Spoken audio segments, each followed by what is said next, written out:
Mas não é só o Ronaldinho, né?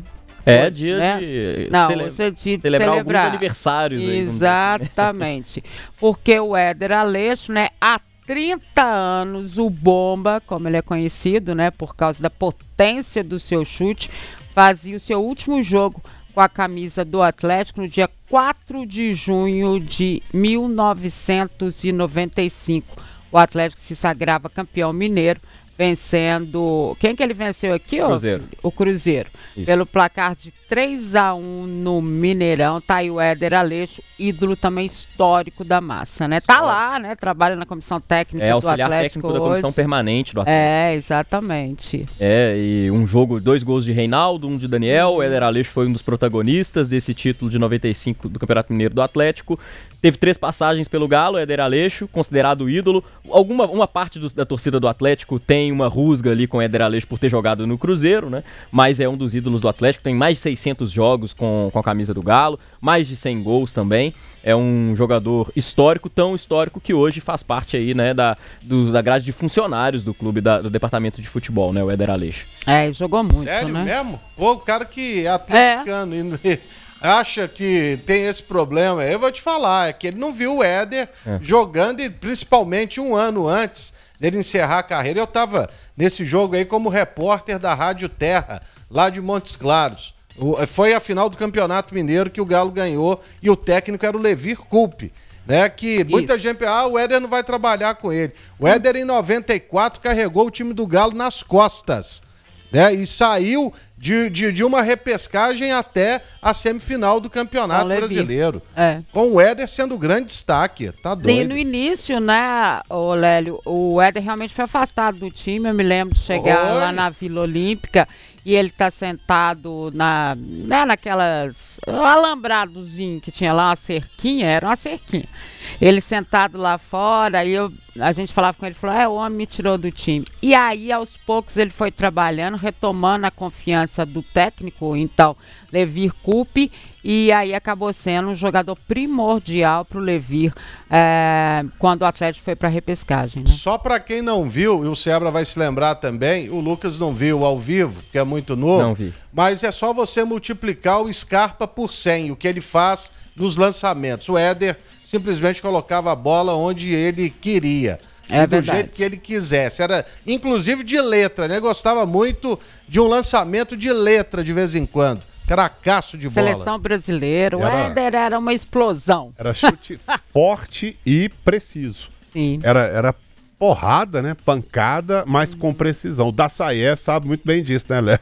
Sabe. Ele e o goleiro da Escócia, porque um foi na porrada, o outro foi no jeito. Mas aquele gol contra a União Soviética, é maravilhoso. Golaço. Senhora, ele ajeita com o pé e bate com o outro, ele ajeita com a direita e bate com a esquerda, um negócio de maluco aqui. Jogou demais. Você que não viu, vai lá no YouTube, tem muita coisa pra você conhecer, né? Uma lenda jogo completo. É uma lenda. Uma lenda em Belo Horizonte, que eu também não sei até que ponto é verdade, que o Éder teve a primeira Ferrari de Belo Horizonte, nessa época, né? E isso final dos anos 80 e tal. E aí passava pela Savassi, né? Getúlio Vargas, aquele barulho de Ferrari e tal, parava todo mundo. E o Éder era galanzão, né? Aquele cara era. Bom vivan, galanzão e tal. Jogava demais. Mas ele teve o primeiro barco da Lagoa da Pampulha também, né? Primeiro barco. Imagina, a Lagoa da Pampulha era navegável. Se o Éder fosse um jogador hoje, ele seria midiático. Sem contar, né? O fora de campo, onde ele também fazia grandes gols, pra falar a verdade. Tinha história. Batia um bolão, né, Léo? A seleção que ele jogou era seleção forte, viu? E cada hora ele aparecia, enfim, lá no CT. A gente conheceu, assim, grande parte, né, dos grandes nomes de atrizes, modelos da época, por causa do Éder Aleixo. Aqui, os números do nosso querido Éder Aleixo, também uma homenagem para ele, a gente gosta mais dele. Éder Aleixo no Atlético. Pois é, antes aqui no final nós temos o total, que é a fonte do próprio Atlético, né? 368 jogos no total e 122 gols. considerando aí todas as passagens dele. E aí o Atlético não dividiu, mas aí a gente pegou no Gol, que é uma fonte também de jogos, mas que não conta todas as partidas, né? Então a somatória não vai dar 368, daria 314, porque sempre tem aquela diferença de jogos não oficiais, de amistosos, né? Mas jogos oficiais da primeira passagem de 80 até 84 são 194 e 69 gols. Depois ele volta em 88, né? Ele sai aqui, vai para Inter de Limeira, passa por Palmeiras, Turquia, volta para o Galo em 88, faz 66 jogos e 20 gols. Depois, a última passagem dele, né? Nesse momento aqui, entre a segunda e a terceira, é onde ele passa pelo Cruzeiro. Em 94 e 95, ele faz 66 jogos e 20 gols. Eu queria até perguntar para vocês, o que eu vejo do Éder Aleixo são histórias, vídeos no YouTube, de jogo completo, né? Não cheguei a ver ao vivo, mas para vocês, qual foi a passagem mais marcante do Éder, assim, pelo Galo? Essa primeira dele aí eu vi pouco, né? Uhum. Eu vi mais nessa segunda aí, né? Segunda aqui. A partir ali a partir de 90 88, 89, aí já dá para lembrar mais, né? Assim. Uhum. E aí depois a passagem dele por outros clubes, inclusive o Cruzeiro, onde ele passou também, foi bem, foi campeão da Copa do Brasil. É o título que ele tem, né, no Brasil.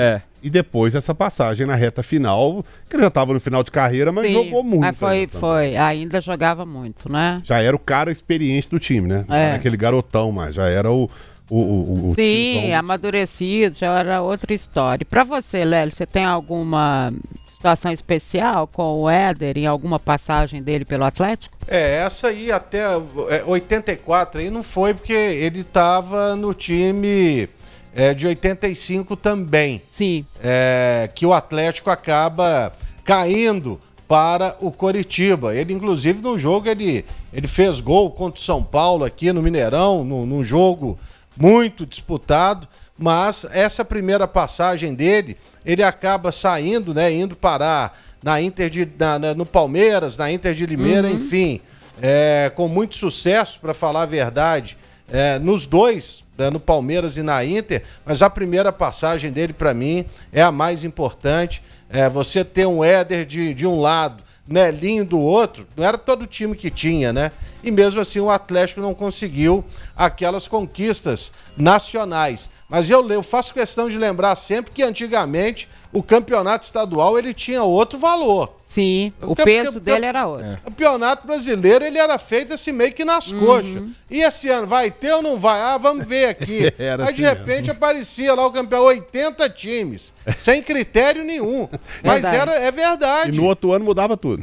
Ele mudava. Até que em 87 houve um grande golpe aí, né? Foi a Copa União, tirando de circulação, por exemplo, o América do Rio e o Bangu. Né? Só pra gente lembrar. Mas pra mim a primeira passagem dele foi excelente e a última foi também muito boa mesmo, principalmente em 1994. Mas 95 ainda, ele além de ser campeão mineiro, ele fez uma boa Copa do Brasil naquele ano e foi fundamental até no jogo em que o Atlético eliminou o Vitória lá em Salvador. Ele veio trocado do Grêmio pelo Paulo Zidoro, foi isso, né? Isso. Isso mesmo. E a seleção também, né? De 86 também, né? 86 ele foi cortado. Ele foi cortado, 82. No amistoso, bem próximo da Copa do Mundo, ele agrediu um rapaz peruano, foi expulso, e aí o Tele resolveu não levá-lo para a Copa do Mundo e levou justamente o substituto dele no Galo, que era o Edivaldo. Já falecido Edivaldo. Ponta esquerda e que nasceu lá em Ipatinga. Pessoa fantástica também, né? Deixou saudade, muito saudade. Então, a nossa homenagem aí ao Éder Aleixo, né? Esse ponta, né? Ponta mesmo, né? Grande ponta do futebol brasileiro e saído aqui das Minas Gerais. É isso? Hoje o Atlético ainda fez uma outra homenagem pro Lucas Prato, que é aniversário dele, ex-atacante do Galo, né? Também mais um aniversário aí do Atlético.